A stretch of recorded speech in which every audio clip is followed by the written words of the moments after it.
Welcome back to Hearts of Iron 4, and today we are playing Japan again. Yes, 3 videos in a row of Japan, but today we will be the best Japan, because the unthinkable path has now become the unbeatable path. So today we are going the left-hand side of the focus tree. We're going down to all the juicy red side, which is down here, much bigger than it was before. We do get 2 different directions we can go in our communist path. So there is a Farmers Legion way, which is down here. You basically get puppets and make people revolute. And then there's the other way, where we can go for the Pacific Union of the Soviet Socialist Republics, and we can have decisions to core everyone. Unlike the last video, we are doing Navy today as well. We will keep that carrier. I'm basically going to go for a sub-spam technique. So we're going to get some of the cruiser / modern subs.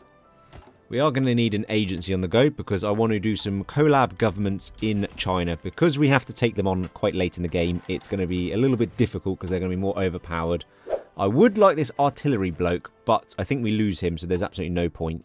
The February 26th incident. So, we're going to do the third option we haven't done yet. The military must be reined in, which then unlocks the left-hand side of the focus tree.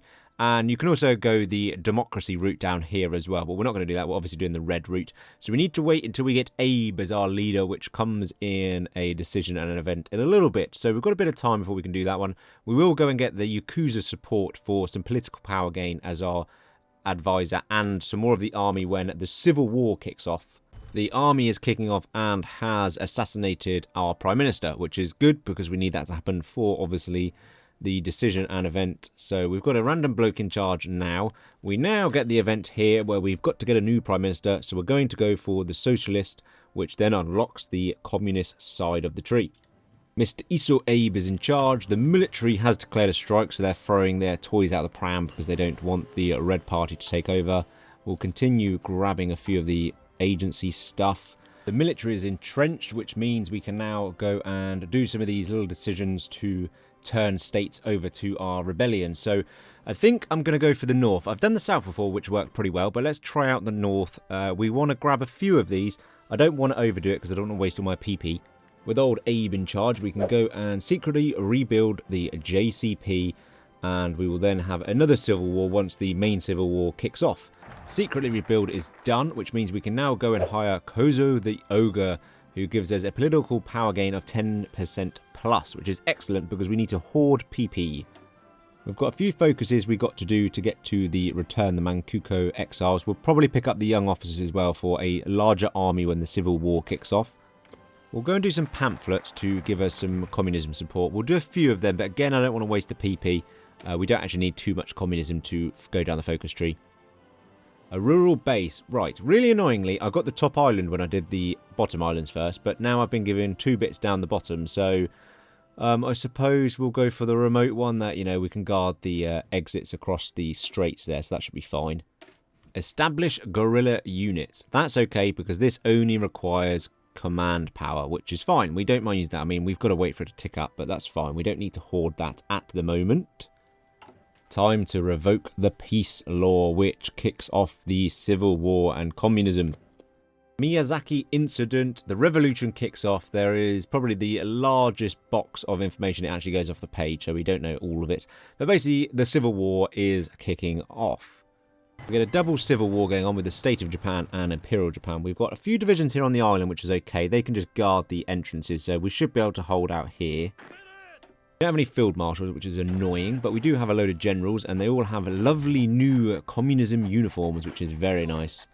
The AI really isn't very good at fighting this civil war. They don't seem to guard all of their front lines, so as long as we do a bit of pinning, we should be able to go straight into Tokyo and cap one of them off. We do have enough command power now to promote a general, so we'll go and get you because you have the organizer trait, which means we can get logistic wizard, and we'll do offensive doctrine when we have a few more.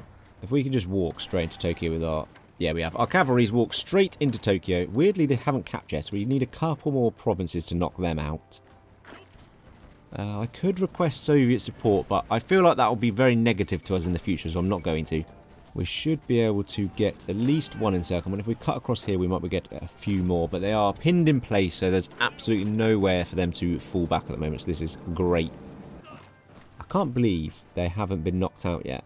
Imperial Japan is still just about holding on, but, you know, we have completely encircled their army, basically, so it won't be long now.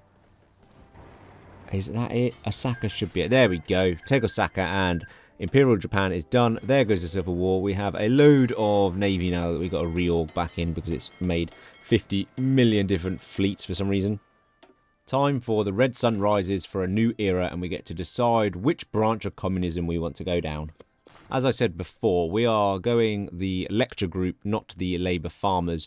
I think the Labour farmers, you get the Buddhist path, which will be interesting. So we may do that direction a different video, but today we are going for the Labour group.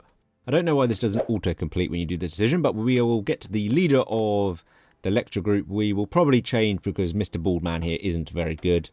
We will start now with some meals because we have got China to capture and also our old puppets, which have disabandoned us now.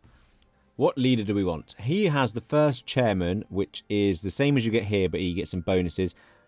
Takonda doesn't get any new bonuses, so we're going to go for the guerrilla warfare expert, especially for the recruitable pop, as that is sort of the route we're going today if you haven't had the hint already. He does have a hat, which is better than being bald, so he is the right decision. Now for the fate of the imperial family. As usual, we will see what we want to do with the emperor. Let's go and get the Stalinist agent. I mean, that is definitely not a word. But he gives us 2 new agent slots, so we can get our intel up in China, which means we can get the collab governments going very nicely. We will move the capital back to Tokyo as well. Why not? Right, first collab is on the go. So we want to get 3 of these done. I mean, we've got quite a bit of time yet before we actually invade. We'll go and pick up another Chinese agent, so they reduce the amount of chance of them being captured. I'm going to need some CAS, so we're going to go for fighters with CAS. I used to do this all the time, but I haven't done it recently, but we're going to see how it works. I think with China, they haven't really got that many fighters, so it shouldn't be too much of a problem. And then we'll just whack 2 extra fuel tanks on to give us a longer range. The fate of the imperial family. So we can make them live as normal people. We can serve in prison, more stability. We can give them basically to China, who get bonuses. I think we'll just make them live as normal people, less stability, and we get a little bit of political power gain as well, which is nice. We can now work our way down the rest of the tree. We're going to go the left-hand side all the way down, so we'll pick up a few extra bonuses and bits and pieces, but go towards getting our Chinese territories back. I might as well actually show you, I suppose. We're going to go down this route. We then get a couple of conquers here and reclaims, which we're not going to do straight away because we want to go after China first. And then hopefully these other places will just join the Chinese faction as well. Right, first collab is done. We don't have any intel at the moment because I had to rescue an operative, which is unbelievably annoying. So we'll have to build that back up before we can do another one. The first 5-year plan. Is it communism if we don't do a 5-year plan?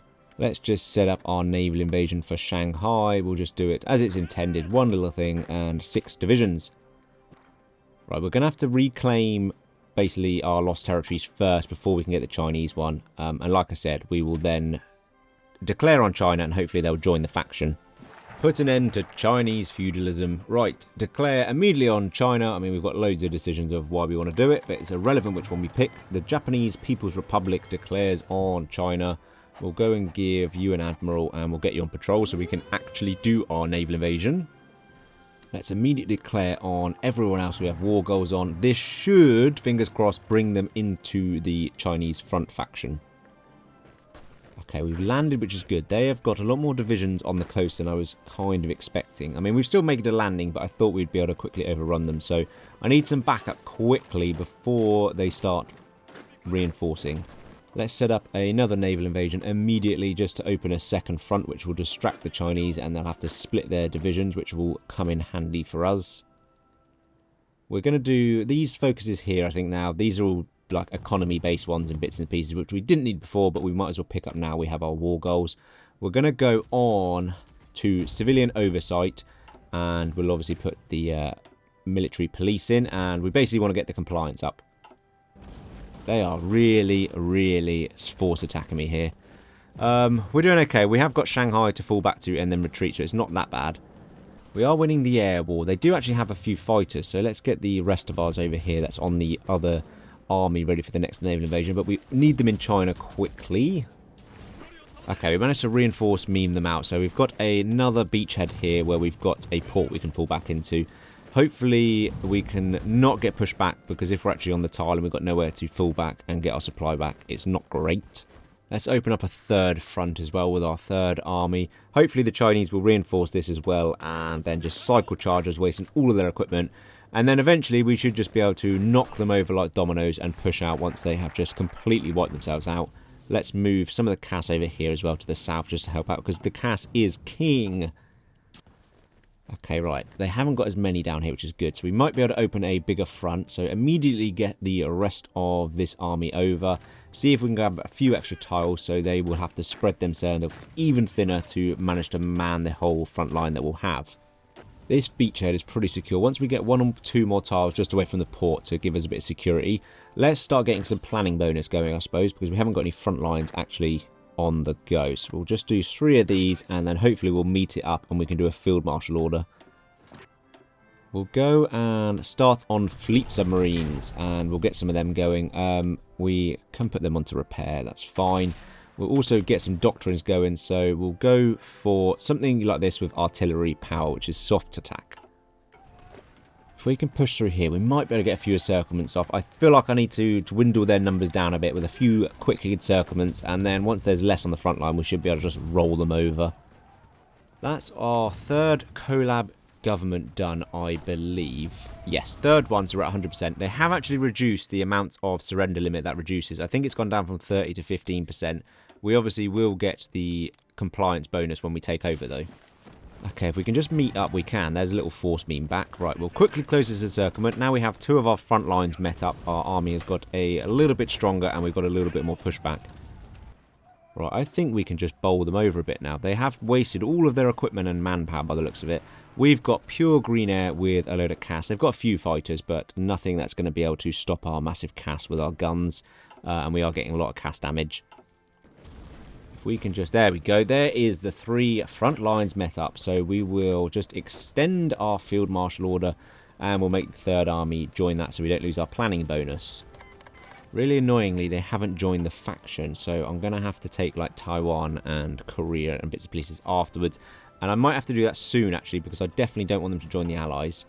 We're okay for equipment, so we can just keep this force charge on the go and battle plan. Let's go and get desperate defense. I know it's probably the worst one, but the recruitable 5%, which we definitely don't need, but I desperately want just for the banter of this video. Force deploy these. I know they're barely equipped and they are barely trained, but that's fine. We need some extra men on the front line, so we'll take the samurai lineage and join them up, because we are getting a little bit thin now that we've pushed out a little bit. Let's just start picking off some of these nations. So we'll go to you, because you're just a little tiny island and you actually have no division, so we don't need 6 at all. We've got improved small airframe, so we'll go and make some more Cass, although I did it the other way around, actually, thinking about it was basically a fighter with Cass capabilities. So we'll add a couple of bomb locks, we'll add a best engine, engine 3, and then we'll just put some extra range in it, because that's all we really care about at the moment, is covering the land over China and then the Pacific. We're going to go and get Rangers, because they give us some lovely jungle movement, which I think are going to be OP for the Pacific, so this could be the new meta. Let's go and design some fleet submarines. So we want torpedoes. We'll give them the raiding shipbuilders. We'll go and add... I mean, we can get a few bits there. There's nothing we can get there. Okay, so we'll have torpedoes. I think I'm going to go aircraft facility for the spotting range. We'll give it the best engine as well. So we're going to have these just scan the whole of the world sinking convoys. I'm getting bogged down, so we're just going to do a couple of encirclements like this one. We'll just now pin those in place. Once we've done a few encirclements, we should just then be able to capture the capital. That should be... Oh, I was going to say it's another encirclement, but it's not. That is China knocked out. So we're just going to take them all this time. We're not going to puppet them. We want to own all of the land. We do need to worry about Manchukuo and Korea now. So let's get our army straight on the front line. I mean, there'll be absolutely no problem, but we do need to get them before they just join any faction. We'll cancel that, because I can now go and get the Pacific Union of Soviet Socialist Republic, which gives us decisions to integrate the Asian states under our control. We'll go and get the Devoted Communist, who gives us factory output, but more importantly, the daily compliance plus 0.5%. Don't actually know what the rate is, so I don't know how much that improves it, but it does at least improve it. So now, on compliance, we're at 100% in most of China. There's a lot that is at 0, which we need to get more compliance. We'll go for some root out resistance just to help because of the civilian oversight. Oh, that's so annoying. That's because I was too slow getting here on the front line that they've pushed in taken a few territories. That has cancelled the focus. Okay, that is fair enough in. We can go back and do the focus now. Fine. Absolutely fine. We've got a load of factories as well, which we just don't have any steel to be able to make anything. Elevate the rangers. We get recon rangers, which gives us extra jungle bits and pieces. We'll go and get jungle training. Yeah, we definitely want the jungle training, not the forest stuff. So we get some extra movement and attack for jungles again. We'll get them for all rangers. We will get the recon one because it increases jungle movement again. And we'll get the urban, so they're even better in urban environments. So in my inventory template, we're going to change Cavalry Recon to Recon Rangers, which gives us some lovely, lovely bonuses to jungle, which, fun enough, is majority of the places we're going to be fighting in after, obviously, this North China part. That is all of China under our control now. There is the focus, which turns as a lovely yellow, and we are now the Pacific Union of Soviet Socialist Republics. And the most important thing is, it allows us to go and start coring all of China that we have compliance above 45%. Hence why I have collected PP like an absolute hoarder. So we're going to go and just click all of these wherever we want. Up here there's more we can get, but we've got to wait for some of the compliance to build up. More in the islands here we can get as well. I mean, there's absolutely nothing on those islands worth getting, but we can still do it. Everywhere that allows me to click a core, we are going to click it, and we're going to see how much core we can actually get. Let's strike down the Great Pretender. Seeing as the Germans are basically rolling you over as we speak, we might as well go and grab our bit of land. So we're going to need a few more divisions to man the whole border, and I do think we get cores on it as well.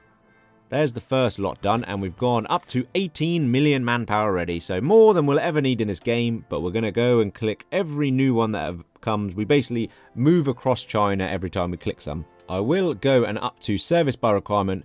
100% we don't need to do that. We've got 2.5 to 10, so we get an extra 7.5% recruitable pop. Let's go and make a faction, I think. We'll try and make our own faction of the 5th Comintern. Immediately declare on the Soviets. Let's join in with Germany. There's not a problem. We'll just set all of these battle plans off and we'll try and grab some land. Let's go and get all of our subs on convoy raid out here because we do get quite a bit of war score from sinking convoys, so we'll go and give them an admiral as well. I suppose going for a Red Dawn over Asia is our final goal, so we're going to need a few more bits of territory first.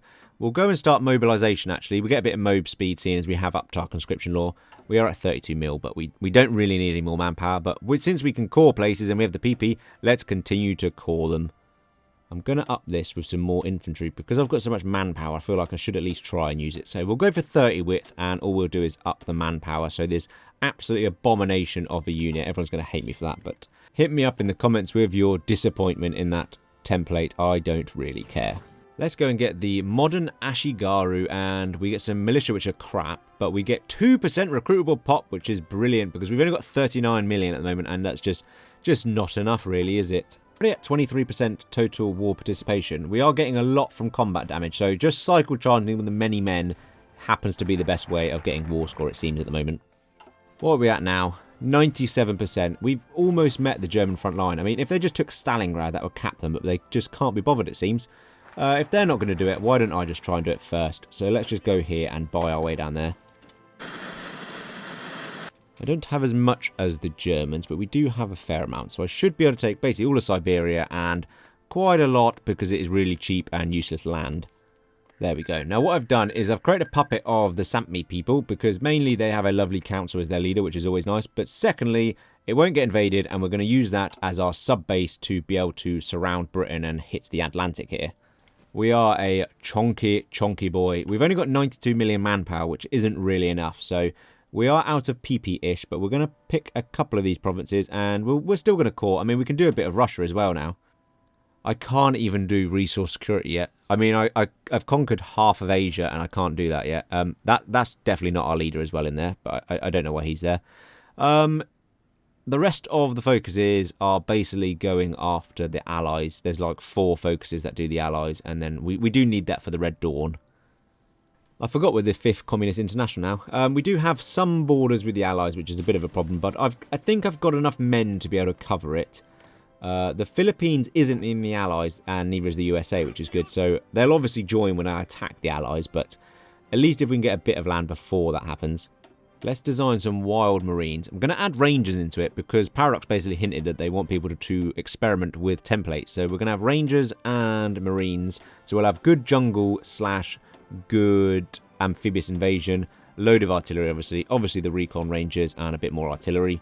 We now have so much manpower that it doesn't actually fit on the little box. But we have 102.18 million manpower. But is that enough? No, not really. We've got 24 of our lovely new marine templates, so we don't actually have a amphibious invasion, which is annoying. Let's go and get all of our subs around all of these allied islands to make sure they starve them of convoys. We'll put them onto convoy raiding, and I know some of these territories aren't great, but who cares? I totally forgot we can do a population filter, so we can actually see where the best population per core is. Everywhere that's got lots of manpower, we seem to have already cored. I will take a bit of alley, though, while I'm at it. But, yeah, everywhere with lots of man, we've already done. That's going to bring in the US, which I don't want. What about Malaya? Malaya is only going to bring in Iraq, and I don't give a shit about them. So that's fine. I mean, the US will join eventually. Let's go and upgrade our fleet submarines, because we have the 3rd high-speed water engines now, which means the visibility plummets, the maximum speed goes through the roof, and the fuel usage, to be fair, goes through the roof, but we can work with that. It's the visibility. We're going to turn these as invisible as possible, where we can eventually end up in like shallow waters, and they won't be able to see us still. We will upgrade everything else, and let's start making these new 8.8 invisible subs. I've spent ages researching advanced subs, but I've just realised torpedoes aren't on there anymore, which means they must be... Yeah, so they've put them in the torpedo tech, which makes way more sense. I wish I just realised that before, because you used to have to research a whole new submarine to get a bit of torpedo. We'll go and get damage control as well, I suppose, and we'll go get fire control methods as well. We can invite Chile to our faction. Why not? Come on, Chile, on you come in. I don't know if they're joiners or not. Is there any other decisions? Not particularly at the moment. We can core Singapore. Why not? We will core Singapore. Did you know you can actually release Singapore as a nation as well, which is definitely something I will be doing a video on when I fancy it. Alright, we can't do Malaya yet. We can't do up here in Brunei. It's the Dutch East Indies I really want. For some reason, I'm just not gaining any naval XP. I mean, I'm sub-raiding the hell out of everything, but I'm just not getting any. Why is there an Asian Shaanxi? I've never seen that. I mean, it's got the smiling, non-smiley man as the leader. We'll just finish mopping up India here. We did get a free railway gun. Excellent news. I totally forgot about the front line in Malaya when I went for Siam, but we'll quickly cap them once we take Bangkok. And we'll just quickly take Malaya back after that. I have a second sub-fleet, which are all filled with our latest submarines, which, if I just show you the design, have near-on invisible sub-visibility. So, I'm going to be a risky man. We're going to split this out. We are going to convoy raid the hell out of the UK. We'll give them a new base. We'll put them on medium repair and put them at medium. That's fine. Convoy raid, we're going to go for all around the UK, and we're just going to starve them out, including the Channel. I can finally do resource security. Fine. The economic miracle. Really annoyingly, I've got enough XP, but I actually want to trade over to, you know, the submarine doctrine. So we're going to do that and waste my XP. And now I can't do any sub-doctrines yet, which is brilliant. I have no idea. There's no negative about getting XP. I don't know what's going on. Yeah, I actually think my subs are so invisible that no one can find them. We're basically just convoy raiding the UK, and there's nothing they can do about it. We can actually core India as well. Oh my god, we are going to get so much manpower. I mean, we've got 144 million, but it's not really enough, is it? Can we finally get... We can. And I think Java there is the best island. Yes, 48 million on there. So I wonder how much we're about to jump up when we call that. 2, 1, 44, 2, 57. 13 million manpower we just got just from that one island we've managed to core. I'm still getting no XP. I assume... Yeah, I'm sinking loads. I mean, yeah, 11,000 convoys we destroyed and another 3.5 here. I don't know what's going on. We basically own the English Channel now. We've sunk some subs. We've got subs convoy raiding. Our fleet is here just chilling, doing dominant, so we can just naval invade when we want. A few more cores, whatever there is about. We are slightly out of PP again, so I can get a few going. I don't know what it is about the UK and late game, but it just doesn't seem to have anywhere near as many troops on it as it does at the start. It's like nigh on impossible to invade in like 1939, 1940. But you get like to 45 and beyond, and everyone else must be on holiday around the Empire. I mean, we're not doing well in the air, but we don't really need that, I suppose. Now we've merged our front line, we'll just battle plan and sit and watch as we slowly roll the Brits back. Well, slowly, it's actually pretty damn quick. And there is the UK done, along with the rest of the Allies. So we have pretty much equal war score as Germany. So we should be able to grab quite a bit, including, you know, all of our cores will now be really cheap. Okay, so we did pretty damn well at that peace deal. We got all of Canada, which is good, and basically all of Asia we could take. Can we integrate anything else? Obviously, we can do India. We can do up here. What about... Oh, I really thought I might be able to integrate the UK. That would have been unbelievable, but I can't, unfortunately. Right, let's get our army in Canada. The US have been sat here now till 1946 doing nothing. So this could go one of two ways. Either they'll be like an absolute mega fortress, or they'll be really weak. No in between. Gonna upgrade our divisions to like 40 width behemoths. So I'm just going to put artillery in because they have a weird ratio now, combat width. So 39 will do. Let's have some anti-air as well for the air. Gonna integrate a few more of these Indian states, bit of Burma as well. That is out of PP now. We're 166 million, so we've got a fair bit to go. There seems to be a European League kicking off, which whatever that is. Justification for USA. Okay, we've got 10 full armies of 40 widths, so I think we should be okay. This will all come down to, I'll just set the battle plans off. If we see green, which we do, okay, yeah, this is going to be fine. I mean, they're already at a million. How are they already at a million? Their units have just been deleted. They're at 3 million. This is just... I thought the US was gone then. It's just a random uprising in India we'll quickly deal with. Yeah, they're at 3 million casualties already. We literally kicked off in September. We're already at 4 million and have almost capped them. It's taken us 2 months to cap America and inflict 4 million casualties. Yeah, these mega 40 wits are OP. And there goes the United States. I mean, they had a load of guns. They probably could have done with putting them in some of the hands of the citizens. But we'll just take all of it. Ah, I really thought I might be able to core the US at least. Or at least the west coast of it. But no, I can't core any of that, unfortunately. But we can now go and do a Red Dawn over Asia. We get some 10% recruitable pop, which is exactly what I need. And a few bits and pieces on core territory, which is basically everywhere now. So brilliant. And there is a Red Dawn over Asia. Meanwhile, I am busy dealing with this partisan uprising in India, but I'll quickly do that and then we'll see where we're at. We're at 177 at the moment. I'm at 210, but we have a fair bit we can still go. So I'll do a few more and a little bit longer, but that'll pretty much be it. Let's just see how much we can get the manpower up to. I think we call it there. We basically own the whole of the Pacific. We've got 221 million manpower from a billion eligible core population.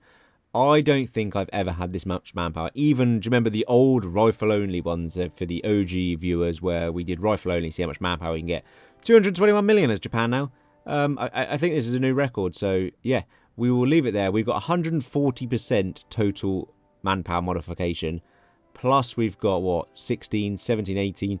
18.2% recruitable pop going on. So, like I said at the start of the video, the unthinkable option as Japan is now probably one of the best options. We have cored all of the Pacific and nothing can touch us now. So, thank you guys for watching.